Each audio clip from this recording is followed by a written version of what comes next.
The day has finally come. Byron Buxton and the Minnesota Twins are in agreement on a 7-year contract extension.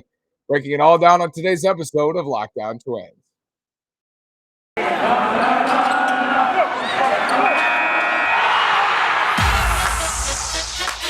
You are Locked On Twins, your daily Minnesota Twins podcast, part of the Locked On Podcast Network, your team every day.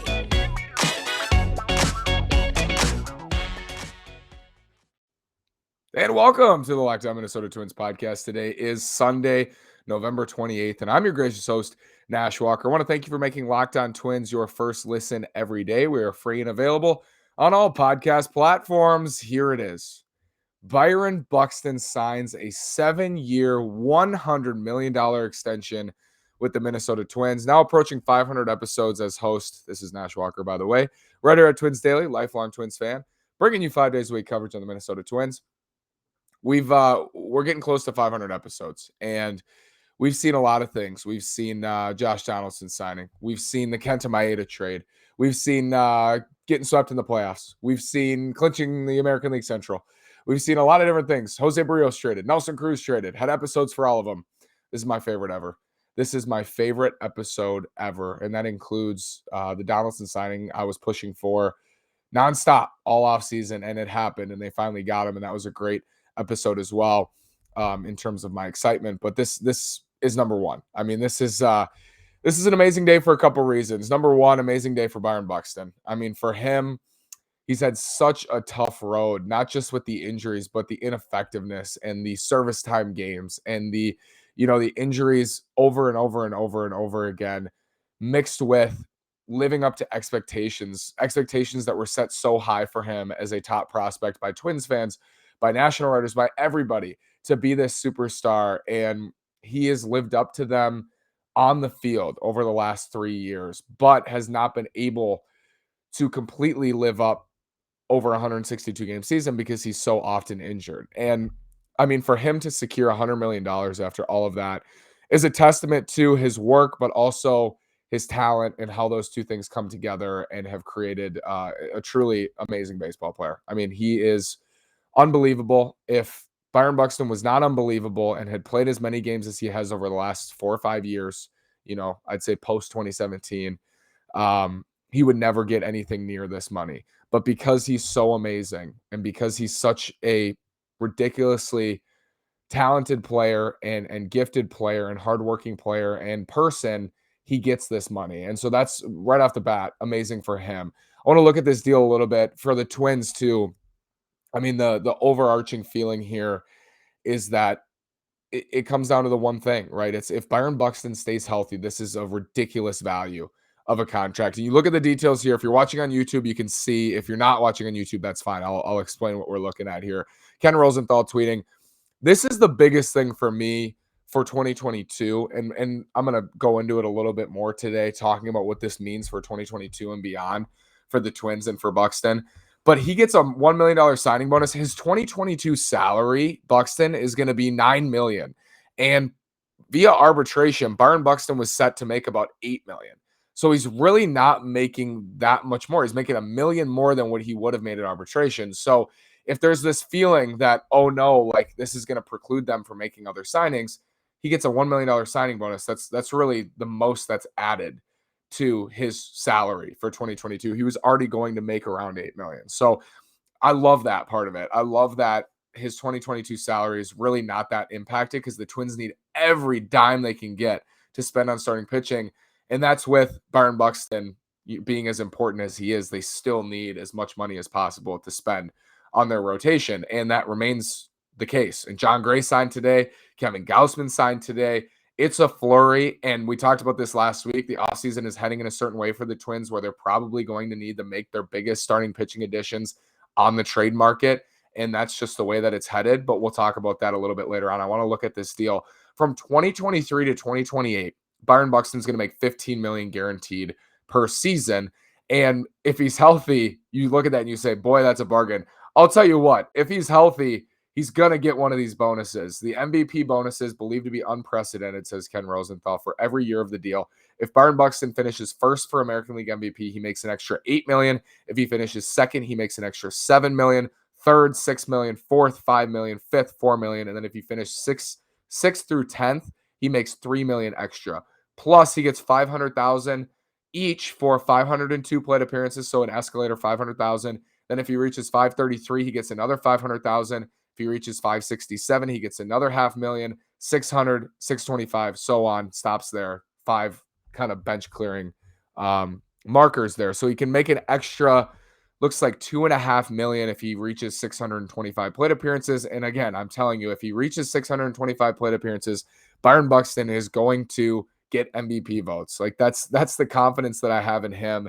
And I think that's why the Twins are committing this money to him, because there's confidence that if he's healthy, he's going to reach that. He hasn't been healthy to this point in his career outside of 2017.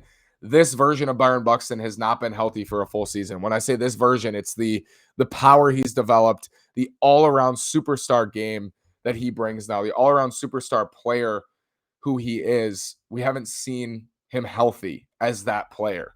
So that's the risk here. And we'll talk about the risks of this deal, and we'll talk about the upside of this deal.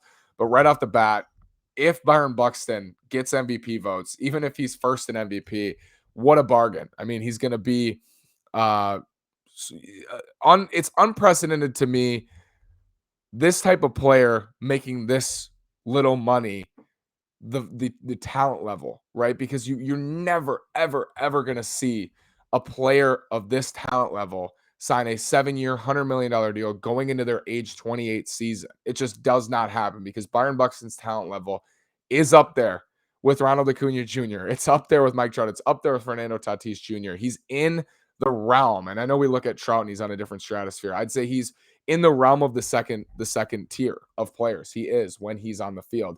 And if you're able to get him and keep him on the field, and he can stay on the field and avoids injury, it's going to be a ridiculous bargain, and we know this. Let's talk about the upsides and the risks of this deal. I want to tell you about DirecTV Stream. DirecTV Stream, does this sound familiar? You're looking for multiple devices, one that lets you catch the game live, another that lets you stream your favorite shows. You've got you're streaming on your friend's phone for the good stuff, and you've got your neighbor's best friend's login for other stuff you want to watch. I want to tell you about a simple way to get all that entertainment you love without the hassle, a great way to finally get your TV together. It's called DirecTV Stream, and it brings your live TV and on-demand favorites together like never before, so you can watch your favorite sports, movies, and shows all in one place. We use DirecTV Stream. We love it. I mean, I think it's a really great platform. You can get rid of the clutter, get rid of that confusion, get your TV together with DirecTV Stream. You can learn more at directtv.com. That's directtv.com. Compatible device required. Content varies by package. As I said, our family loves DirecTV Stream. We use it. We watch the Vikings on it, sadly, today. But listen to Luke Braun, Locked On Vikings. Also Seth Topol, Locked On Wild, and Ben Beacon, Locked On Timberwolves, for updates on all Minnesota sports. Bring you back here. I want to make you thank you for making Locked On Twins your first listen every day. We are free and available on all podcast platforms. So back to looking at this contract for Byron Buxton. It is clearly a great bargain if he's on the field. Let's talk about the alternative, and that's the more likely outcome here, is that he's not on the field, right? How hamstrung will the Twins be? Here's the reality of the situation. There's no salary cap in baseball. And this is what we talk about with Buxton a lot, not only so far this offseason, but also at the deadline when it was rumored that he'd be traded.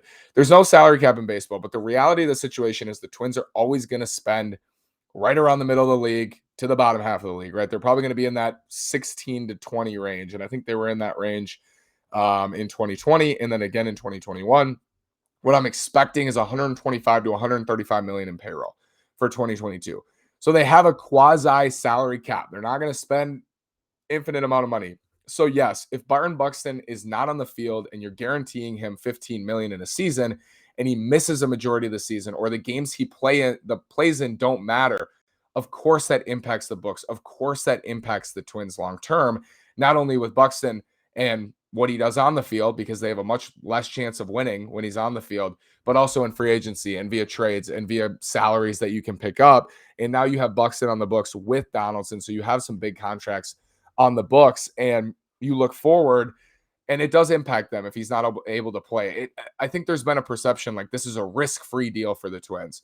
There's no way it's a risk-free deal. Of course, there's risk involved with this. If he doesn't play enough, it's going to impact you because you're counting on him being your center fielder. And that's what it brings it to this for me.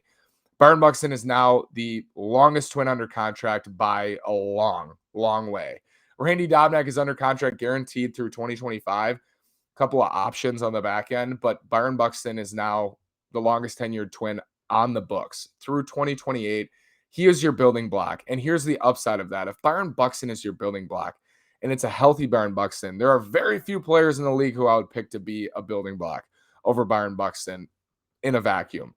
That's the only reason the Twins are able to get Byron Buxton. I know it's been said a lot, and I've said it too, but it's worth reiterating. The only reason the Twins are able to get Byron Buxton on this deal is because of his injury history. It's never a question of who he can be. It's never a question of who he is as a player. It's never, can he reach value if he's on the field? He will, I promise you, if he's on the field for a full season, it'll be one of the best you'll ever see for a Twin. And I think one of the best we'll see in the last 10, 15 years. Like, I think he's that special. I think he's that great of a talent, that great of a player. I think he's worth every penny of it healthy.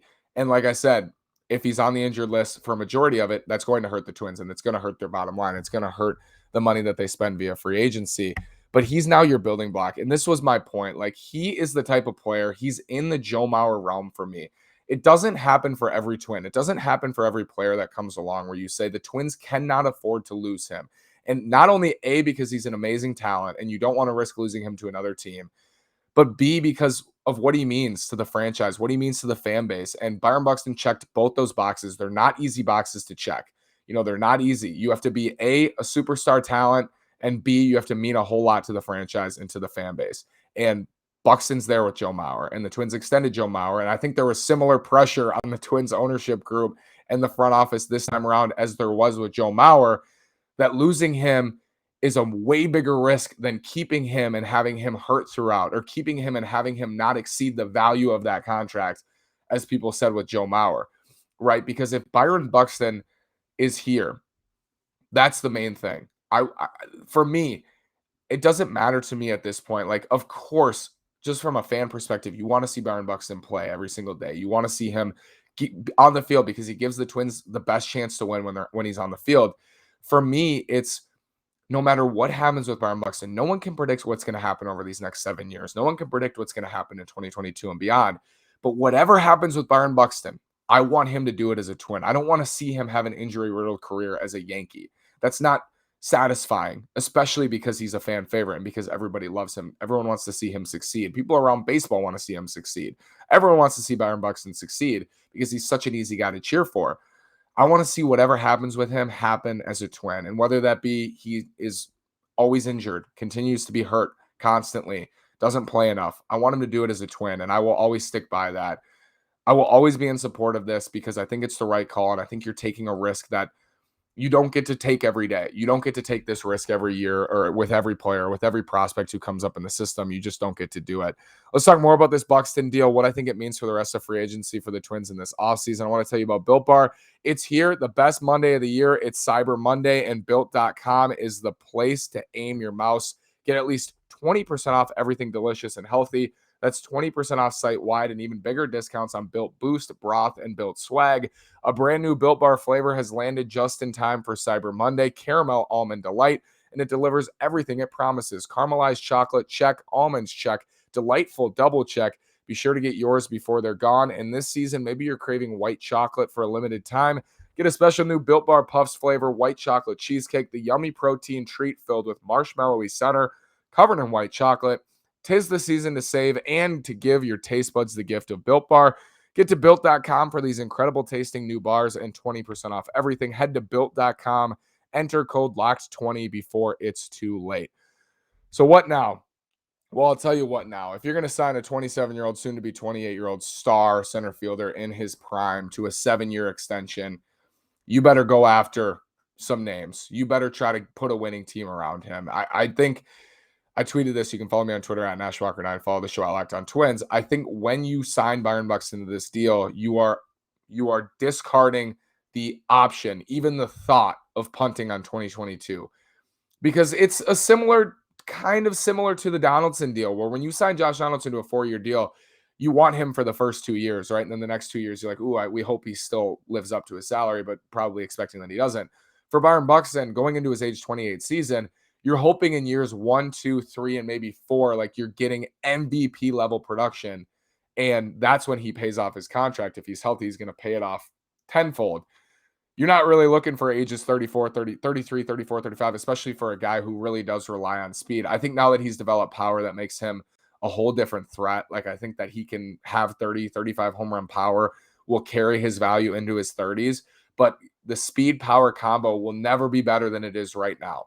So, if Byron Buxton's healthy, you cannot waste that season of Byron Buxton. You better put the best group around him that you think you can. And I think that's my main point with this. And I'm going to write about this at twinsdaily.com. The next step is, as soon as you sign Byron Buxton that extension, you better start going out and trying to get aggressive in trades. You better start trying to improve your rotation, because he's committed to the Twins as much as the Twins have committed to him. And I think it's not that they owe it to Buxton, but if this is the way that you go, and this is what you're deciding to do, to commit this money to him, to take this risk, to sign him to a 7-year deal, 7-year extension, I think you got to try to take advantage of those prime years while not even knowing if he'll be healthy for him, because you've already made that decision. You've already decided, like, we're going to take the risk that he's healthy. We're going to take the risk that he'll pay off on this contract. So if you've already decided that, you double down, in my mind. You double down on that and you go, okay, let's work around the assumption. And maybe that's a dumb way to think, but guess sign him to an extension. Let's work around the assumption that he'll be relatively healthy in 2022, that he'll play in 80% of games, or 75, 80% of games in 2022. I'm telling you right now, if he does that, like, they're going to be such a better team for it. If you look at the numbers from the last 3 years and when he starts and when he doesn't, the Twins are just so much better. He's such a difference maker. And I always say, every single day that Byron Buxton plays, every game that he starts in, he does something that gives you a chance to win. Every single day. Like, you can find something every day, because he does it all over the field, and it's amazing to watch. Once you've made that decision, I think you got to get rid of the idea that we're going to punt on 2022, because a punt to me would involve trading Byron Buxton. So if you're not going to trade him, that means you probably are keeping Max Kepler. That means you're probably maybe keeping Josh Donaldson. Now, do I think they could find a middle ground between signing Buxton while also making like smartish moves around the fringes of the roster? Because I still think trading Max Kepler might be the best thing long term. But now you look at it and you say, we need someone to play center field if Buxton gets hurt. And that's another part of this. They're going to always need someone as a good backup center fielder. Here's great news. Austin Martin, Royce Lewis, probably going to be able to play center field. Martin, seen as probably a long-term center fielder, so he's going to be a viable fill-in, hopefully, for Buxton when he gets up to the majors. They have a little bit of insurance in the minors, but still, for 2022, you can't count on Martin or Lewis being that for Byron Buxton, and you don't want to count on Jake Cave doing it, so Kepler's probably going to be the guy, and in that case, you're probably not trading Max Kepler. So yes, this does impact decisions on the roster. It definitely impacts decisions in free agency via trade. I also think, like, they could get away with trading Donaldson. They could get away with trading Kepler. I think they could get away with doing some other things on this roster, trading Miguel Sano to free up some salary, and then use that money, as I said, every dime you can get towards starting pitching, and still not lose that much from the offense. Because if you're assuming Buxton's going to be healthy and you're working on that, he's going to give you so much offense in the middle of your order. You can afford to let Jose Miranda take his lumps at third base, or let Alex Kirilloff start every day at first against lefties and righties. Like, you can afford to do that if Byron Buxton's in the lineup and producing as he does every single day. So I think this opens up opportunities. I think it puts more pressure on this front office to get things done. I can't wait. We'll see what happens. Twins get Buxton. Let me know what you think in the comments. Please follow me on Twitter at NashWalker9. Follow the show at Locked On Twins. Let me know your thoughts. Thanks again. Go Twins.